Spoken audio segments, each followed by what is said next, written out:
Hello, good morning everybody.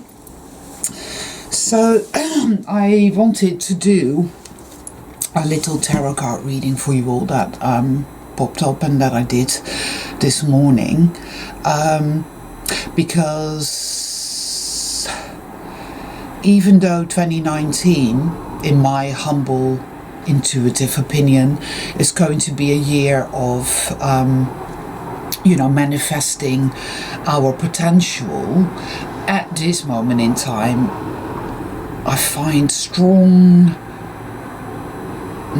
Neptunian energy at work. It seems, no, it doesn't seem, it is rather, it is as if all our fear and all our doubt is really coming up. Which, it's meant to, isn't it? Because it's that shit which really gets in the way of us manifesting our true self into this fake reality and busting open the doors of evil and deception. I've always had this analogy of it, and it's a bit like this. It's like the goldfish in the bowl. Now, the goldfish swimming around in his little bowl cannot see beyond the room that the bowl is in. So the goldfish presumably can see the pictures on the wall, can see the chair, can see the television, can see the sofa, can see the rug. But more than that, he cannot see. He doesn't know what's outside that room. He doesn't know that the room is part of a house and that the house is on a street and so forth and so on. And so it is for us. I mean, we find ourselves living in this world, having this experience, and we don't know what we are, why we're here, what this is. We've got the internet now, and there's millions of people with YouTube channels or people with blogs or whatever who all claim to know what's going on. And because we are so used to not trusting ourselves and not having any sense of self and not having any communion with ourselves, we tend to think that the truth is out there. They teach you that in school. Somebody always knows what's going on, but you never know. You never know a damn thing. It's always somebody else that knows, and you've got to listen to that person and trust them, and inevitably they totally let you down and abuse your trust, etc. So that eviscerates us even more on the inside. And ultimately, really, the only thing to do is to learn to trust ourselves. But that, in and of itself, is the hardest journey. That just maybe the most important aspect of this entire quest is that journey back into our own heart and of self-trust.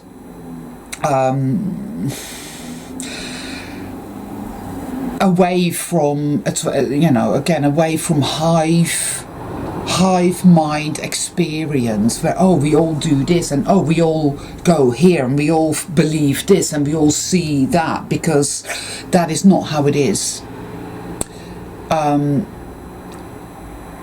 It's like we're all playing a game, we're all gaming, we're all on this computer gaming, but we're all playing different games and different levels. We're all aspiring to different levels. Some people are perfectly happy being proficient at level 1 or 2, and then there's those of us who want to go all the way, and some are not content to stay on the lower levels. And that's fine. Each their own, I say. But coming back to the Neptunian energies, it's all about secrecy, it's all about deception, etc. Now, we hear a lot of talk about consciousness, but what is consciousness? What really is it? To me, consciousness is perception. It is, first of all, self-awareness. So some people say that's ego. I say that's bullshit. I say perception. Consciousness is awareness. I am here, wherever here is. That's when we get to perception, because perception the fact that I can sit here and ask these questions of what am I? What is reality? Why am I here? That I can go further and further and further down the rabbit hole, that I can get into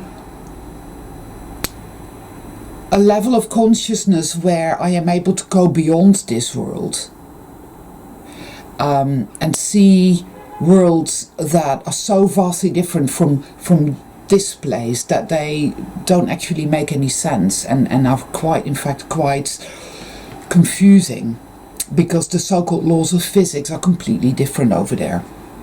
It's where I came from, I feel. It's where I belong. I don't belong here. This is not my world at all. This is not my universe at all.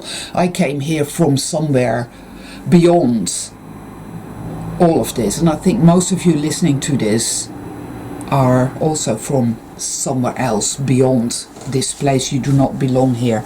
And the phrase, our virtual is their reality, keeps coming up. The people that we call organic portals, for example, belong here. They are of this place. We are not. But we came into this place. We were born into this place. We embodied these meat bags, call them what you will, to come into this place. And our consciousness was, something happened to our consciousness as we came into this place, and our perception was darkened and limited and shrunken somehow. But now that is being turned upside down, and we are meant to expand back into our true self again. That is really what that is all about. But that is the hardest journey, because the fear, because in order to do that, first we have to awaken, and I mean we have to awaken all the way for us to regain our true consciousness perception, which stretches way beyond this realm. So for that, we first of all have to awaken completely, all the way. And that means really going within and going within our own maze, to face our own demons, to descend into hell, our own inner hell, which is the hell that we see around us as well. We know that we live in dystopia. This is dystopia. It's fucking awful. But that lives within us as well. We act it out when we treat other people badly, when we are being selfish, when we are choosing to stay in a state of denial with regards to our own thoughts, our own feelings, our own behavior. So, you know, it's about being brutally honest with ourselves at all times. And it's also about realizing that all the stories and all the dramas that we find in this world, reality, is Plato's cave. None of it, I mean, you get into something temporarily and then you come out of it, because it just loses momentum, and you move on to something else, and that loses momentum. And, you know, the stories of whatever. I mean, you know, I remember waking up, well, I've been sort of awake all my life, but really waking up to a deeper level 14 years ago, and you know, it all started sort of with David Icke and getting into that. Reptilians and shapeshifters and the powers that be and what they've done to us. And at that point I didn't even realize, it didn't even occur to me that whatever lies outside lies within, so that I wasn't even asking the vital question as to what has that done to me, to my psychology. What does that mean with regards to how I behave towards myself and towards other people? But, you know, I started making all these connections, and eventually I just moved away from David Icke, moved into other areas, etc., etc., etc. But all these scenarios, all these dramas, and the greys or the jinn or the multiverse or the this or the that, all of it ultimately is part of this realm, and it isn't real. No, it isn't. It's not real for me because I'm not from here. This is not my world. This is not my universe. I do not originate here. I do not belong here. I'm just here to do this thing, to have this quest, to play this game, whatever. That's all that is. So it's this perception of being beyond it somehow, and to place that power there, rather than to stay entrenched in all the dramas and all the questions and all the urs and the rs of this realm. Because if we keep doing, I mean, it's interesting and it's fine to look at it. You will have it shoved in your face on a daily basis anyway, one way or another, you know, as it plays out. But to accept it as all true, and that to accept it as part and parcel of who we are, to accept it as identical with ourselves, as in this is who I am, this is me, that would be a big mistake, because we are not from this place. We came from somewhere else, and I feel that in 2019 we will begin to remember more and more and more and more what we are and where we came from, even if that discombobulates us, even if that confuses us, because like I said before, the laws of physics, and this is to put it in a very kind of basic way, but the laws of physics are very different there.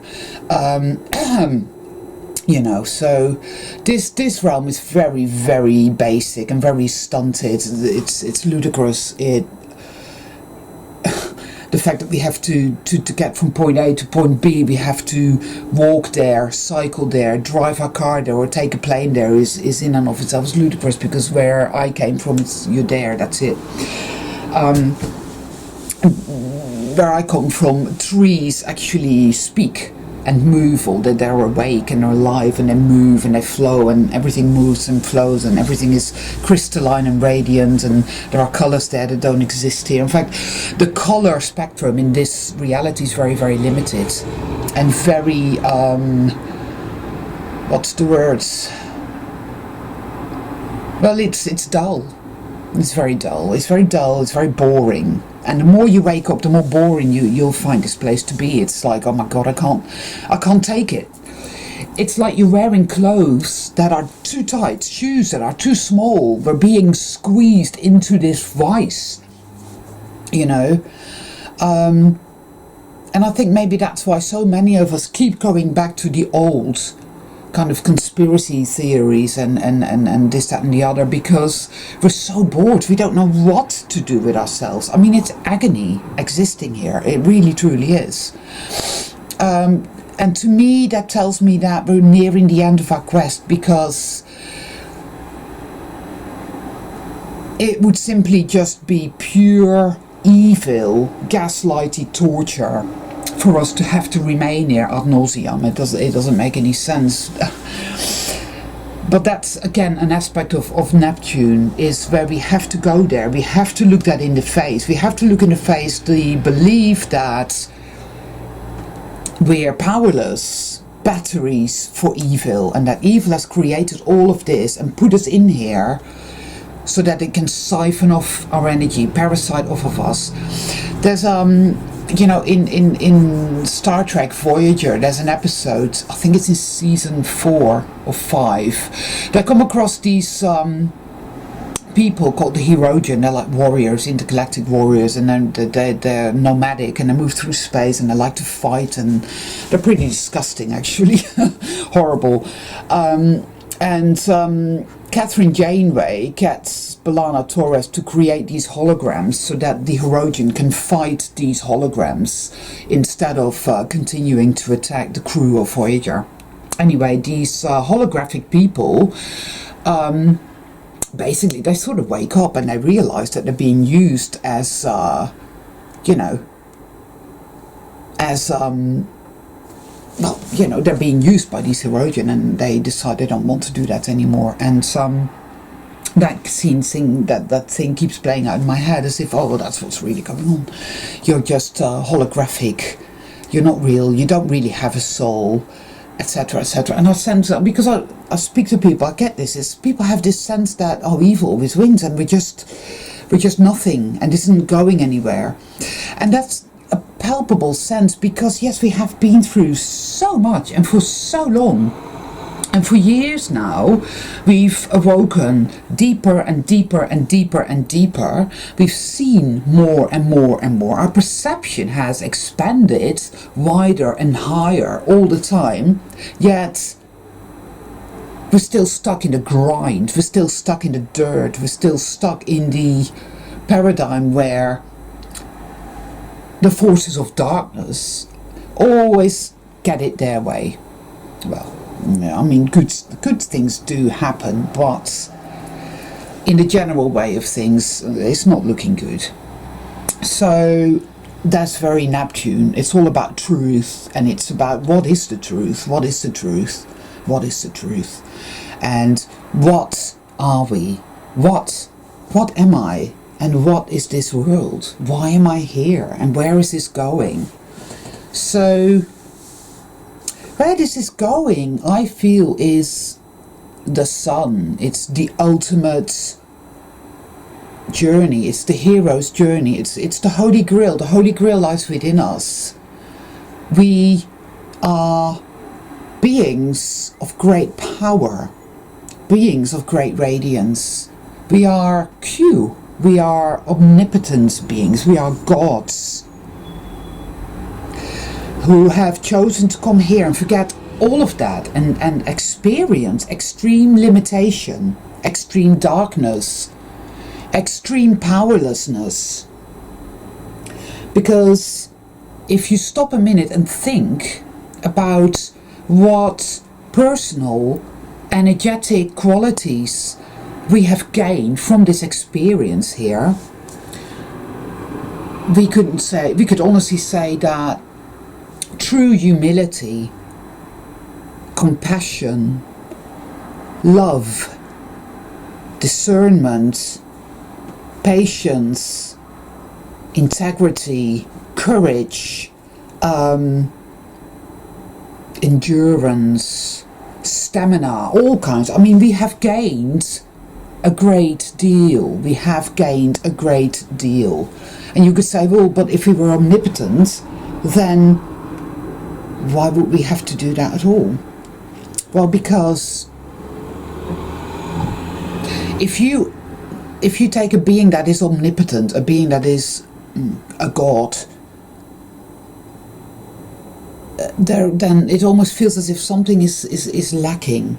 But if that being goes into the underworld, as it were, into the upside down world, and that being experiences all the things that we have experienced, to regain him or her or itself, and that would be completion. It is a necessary journey to completion that feels right. You know, I mean, from a mental perspective, I could argue back and forth about anything all the time, but I'm just going to go with intuitive knowing here.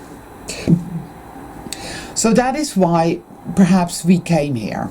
I'm not saying that it's a fact, because I don't know, but that's what I feel for myself. To have lost everything and to find our way back to ourself, our true self, through all this hardship. You know, being surrounded by all these energies and all these voices, because so many of us are so empathic and so we're like sponges, and we absorb not only our own misery but that of all the people around us who are so incredibly intrinsically miserable and powerless and full of self-hate and rage, and we absorb that. So we almost become like martyrs. And in fact, there is this new age thing where it's like, oh, we are healing and purging for the collective, which I personally do not believe that, because we're not martyrs, and I didn't come here to take responsibility for everybody else's pain. I came here to do this for my own reasons, my own pure soul reasons. And that doesn't mean that I don't care and love for others. I do. I care for those who have souls. I care for the animals. I care for nature. And I care for good souled people, beings. Because, of course, we're not really people. Our bodies are, but we're so much more than that. You know. But I really don't care for the props, as it were. That's neither here nor there to me. That isn't real. Anyhow. So... at this moment, and probably for a while yet, what we're doing is facing the darkest of the dark within ourselves and all around us as that plays out. This terrible, terrible fear of... because when you've been this gaslighted and this manipulated, and when you are that... when you're wired that way, as many of us are, you know, like I said in my video, the Plutonians, I mean, people that are strongly Plutonian and strongly Neptunian, for example, if you have Neptune in your 12th house, that will play out a lot. Mine is in the 12th house, it's Neptune's home. It's all about subterfuge and gaslighting and manipulation and whatnot. And it's the greys and it's this and it's the yin and it's the ooh and it's ah and what's really going on. And the notion that we would never be able to know what's really going on, because it's true and utter insanity, and you know, you feel as if you're mentally circling the drain. It's a very difficult place to be in. It is being in hell. It's facing the darkest of the dark, which has to be faced, and we have to go through that, because that also happens to be the gateway into the light. So the cards that I picked for that journey is the Seven of Cups in the Marielle. Now you look at that picture and it tells you all. It could be a dark horse as well, but it is our shadow, whoops, it is our shadow self, and it is also the shadow and the darkness and the evil that lies around us, that all these people that we know and interact with or see on a daily basis are oblivious to, and most likely will remain oblivious to, because they're not real. For this is their reality. It's your virtual, but it's everybody else's reality. They belong here. This is their world. It's not your world. You see, and you are speechless with horror, and it hurts. And it affects your health. You know, your body's falling apart, your mental health is falling apart, you're bored beyond anything. You know, there's nowhere to go and there's nothing to do, because everything has lost its appeal. You know, it used to be many years ago that it was fun to go to a restaurant and have food with friends. It used to be that it was fun to read a book. It used to be that it was fun to do lots of different things, and all of a sudden nothing feels good anymore. We're literally running on empty. It's like, I can't stay here because there's nothing here for me. That's about right, people. That's about right, because you see, this is not our world. It's not our world at all. It's a bullshit world. It's a fake world. It's a world of extreme limitation, and it's very dull. It's very dull and very stunted and very small, and that's it, you know. But there is love in it, there's light in it, there's goodness in it, and there are souls here that, like us, do not come from this world, but are here to experience this journey. And we are in the darkest of the dark. this despair, this hopelessness, this rage, this I'm being had, I'm being manipulated, and I would never even know if I was, and how can I, tortuous imaginings, to which ultimately really the only answer for that and the only light in that is love. Because regardless of what's going on, regardless of what the truth is, I know one truth beyond any doubt, and that is the truth of love. That I know, and that is what's always gotten me through. That is what sustains me here now, is love. Love, the power of love. I love myself a little bit more each day. I practice that, I look after myself, I go into that. I commune with it. The great mother. Love is what keeps everything somehow on the road, and it is the truth in and of and beyond it all. Love. So after this one we have this one. Now a lot of people hate getting that card, you know, the Ten of Swords, because it's often a card that denotes extreme depression, suicidal tendencies, extreme hate, self-hate, destruction and chaos. But it also heralds the portal and the gateway and the end to that state of being. You know, it gets darkest before the dawn. Because if we believe everything this tells us, as in you're powerless, you're worthless, you're nothing, you're trapped here, this is a prison, you're completely under the control of evil and you will never ever get out. If you continuously align yourself with that as your truth, you will continuously be stuck there, and it will suck you in deeper and deeper and deeper and deeper and deeper, and some people may commit suicide. It's a very strange thing how evil and darkness can be so addictive, because it truly is, isn't it? It's like, oh, that's true, yeah, we must go there, even though we know full well, we know damn well every time we go down that road, and we do, we know exactly what we're gonna get. You know, it's weird. It's like Jerry, the torturer, who used to work for the CIA, lives at number 13, and I just love to go there every now and then and have my toenails pulled out. Why? I don't know, really. I just feel a really strong compunction to do that. As opposed to going up the road to see Katinka, that wonderful, weird Russian tarot card reader who makes me these really amazing cakes and gives me really wonderful foot massages, and it's just the best friend imaginable. It's like a choice between the two, and yet for some weird reason, self-hatred, you see, self-hatred, it lies at the heart of it all. It is the root of all evil. I believe it's how it started. It's self-hate. You know, there's these, in the New Age, they do this sliding scale, and they say, oh, it's all between fear and love. They have to make everything super simple because, you know, and it's all bullshit. Most people can't deal with complexity very well. They lack the mental capacity. But basically, it's so much more complex. And no, fear and love.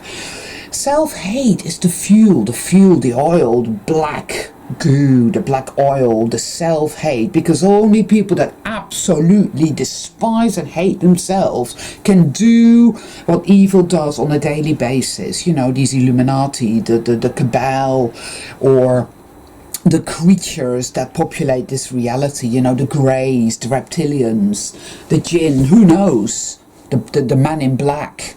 Even the beautiful supermodel people that clearly are not very nice.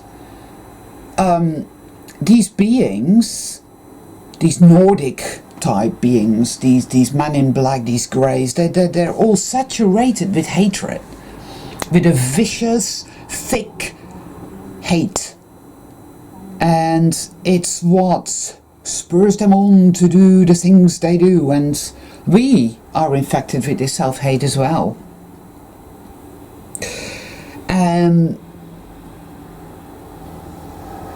But it's been neutralized so much because we've been doing that work. We have been doing that work, and the only way to do it is to feel it. Scary shit, I know. Purging, it comes up and out and up and out and up and out and up and out, and well, I've been doing that for years, and that is when the true self, our true self, becomes more and more and more and more prominent and potent and powerful within our being, and we start to feel it and commune with it, and it guides us ever deeper and ever onwards. And that's when we get this card. Whoa. It's the whoopsie daisy, the five of swords of the Marielle Tarot. It says, question all paranoia. No matter what, no matter how, do not give up. Keep going. Even when there's voices saying, oh, you're just being had, this is never going to end. It's the carrot on the stick. Onward, onward, always suffering, but there's never going to be a harvest. There's never going to be any dividends. Oh, it's clever. It's clever. Because it seems so real, eh? Considering everything we've been through. Considering everything we see around us, it's very easy to believe that. To believe that, yeah, it is hopeless. Evil always wins. It's very, very tough, and yet, oh, that light. Question all paranoia. You know, choose. Day after day after day, choose love. Choose love. Because the Ace of Wands, 2019, it's number 3, 33. Well, I'm a 33, but 3 has always been significant for me. It's about mastery. It's learning how to master. It's learning to hear that darkness, to feel that darkness, to say, oh, that's all I've known all my life. I have not got any memories of anything else. Well, we do, but often enough we don't trust those visions. Mastery is learning to trust. Trust is pivotal. Forgiveness. Letting go. Stop punishing ourselves. Trust. Ooh, it's a hard one, right? Very hard to trust. The Ace of Wands is the birth, the new beginning. It's fire, so it's very, very sudden. It's intense. I love the Wands. They're very good energy, you know. They're very fiery and they're very like, yes, now. Ah! And yes, because we've earned it, people. My God, you know, I would say there was no need to earn it because we are intrinsically precious and valuable. However, a quest has that kind of energy about you have to earn it. You know, you have to make it into Mount Doom and drop that ring down there. You have to do these things. It is how it is, you know. And yeah, okay. So we are now. We are there, we're on the slopes of Mount Doom, and that ring is getting heavier and heavier and heavier. And remember that part in the film, The Lord of the Rings, the last film, where they're there on the slopes of Mount Doom and they decide to just drop everything, because they're like, fuck it, right? All our luggage, fuck it, let's just leave it all behind, we don't need it anymore. And we are now at that point as well where, you know, this world no longer really has anything to offer us. Nothing at all. We can't read the books anymore because they're full of shit and mundane reality programming. The TV series are all shit. You know, the YouTube channels with all these people that claim to know the truth, they're full of shit. Fashion is shit.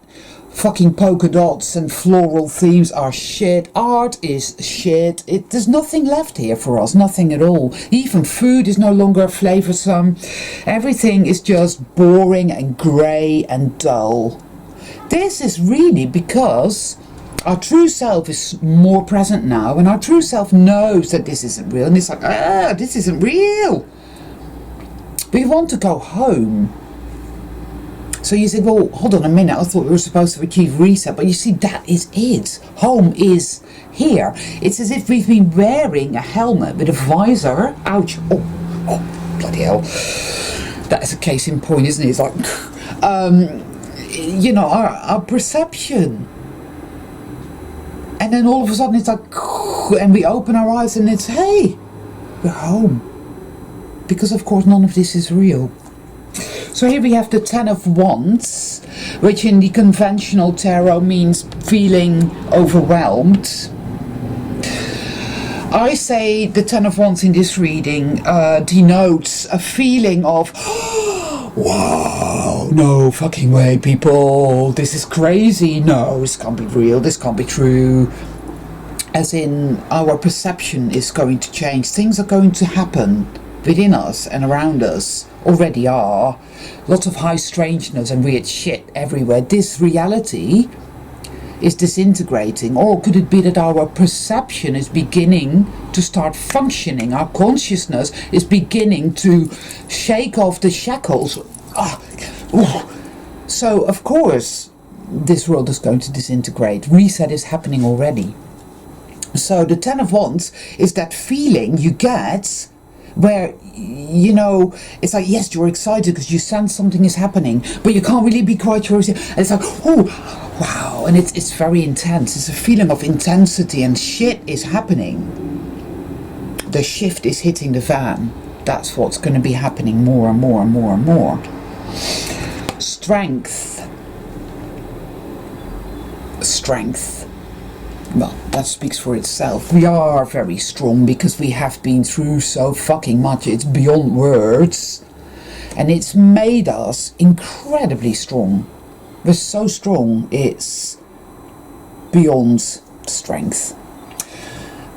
You know, what doesn't kill you makes you stronger. And then you get more to endure, and then you get stronger still, and then you get stronger still, and then you get stronger still, and now we're just like, seriously, we're fucking powerhouses of strength. Because we are this. We are magicians, alchemists. And then, of course, what's happening is a emergence within us of what some people call the sacred feminine and the sacred masculine, the high priestess and the magician, and their union produces the alchemical child, which is the Empress, and that is the homecoming, because the Empress, of course, is also the Great Mother, the return of the goddess, the return of love. These are all just archetypes, you know, they're not absolutes, and we each and every one of us have different ways of looking at it and different ways of interpreting it, you know, fluidly, so that's fine. But yeah, that's sort of how it feels for me. See, we're used to not being loved anywhere near enough. Some of you may have had a reasonably pleasant childhood, but for most Phoenix people, we're pretty much used to dragging our own self up. You know, our parents were not really in the picture, or they simply weren't able to love us.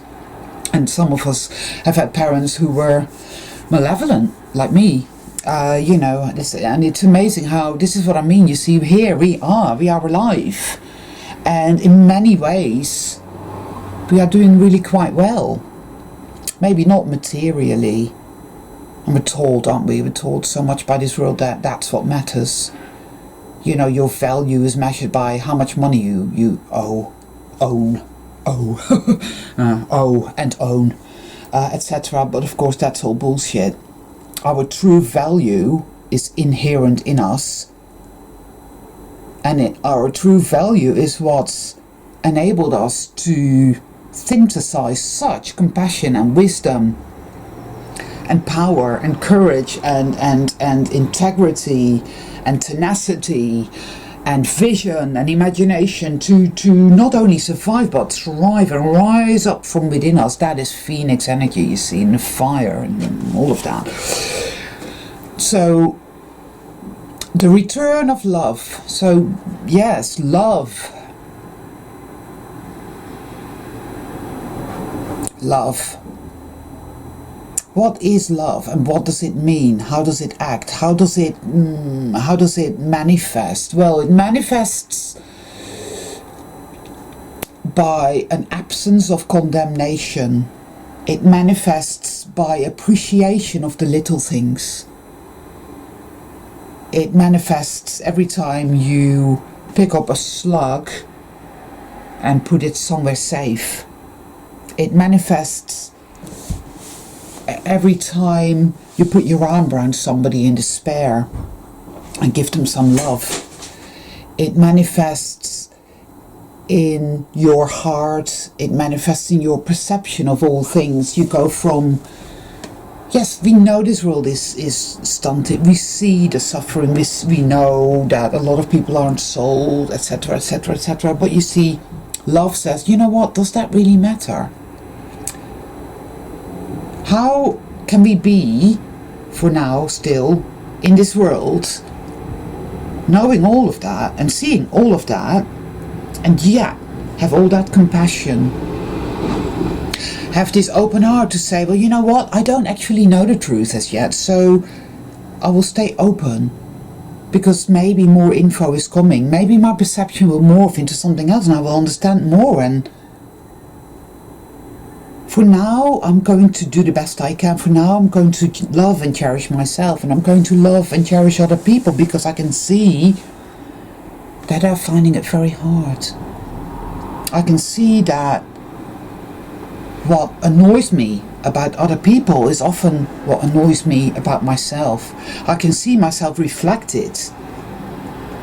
There's wisdom and there's compassion, and there is a sense of wanting to nurture and protect and care for, and all of that is love, but there's more to it, you see, that even I don't know yet and don't understand yet.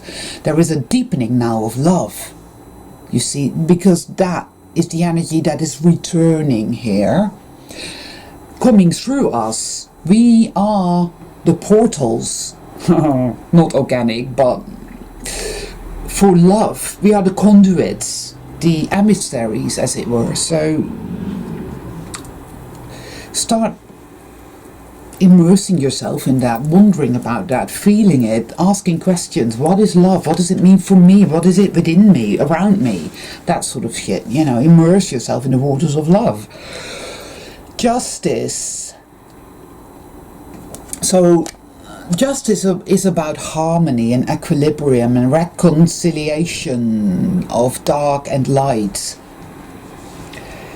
because this world is a world completely out of balance. It's a world that is completely skewed, where the sickness of evil has raped and distorted everything, and where the sickness of evil is pure self-hate, and it is busy destroying everything that is good and pure and whole. And the power of love, the Empress, the alchemical child, the reconciliation, the sacred masculine and the sacred feminine, and the union thereof, the return of the Great Mother, is what will restore equilibrium, harmony, and we are the conduits of this. And this is what it's all about. The sun, the Holy Grail, the return of light, of love, the end of the quest, reset. Wow, we never left. We were here all along, but you see, because it is right here. It's just a case of removing the veils. Removing the veils. Alright? All my love to you, all of you, wherever you are. And yeah, hang in there, people. Lots of love.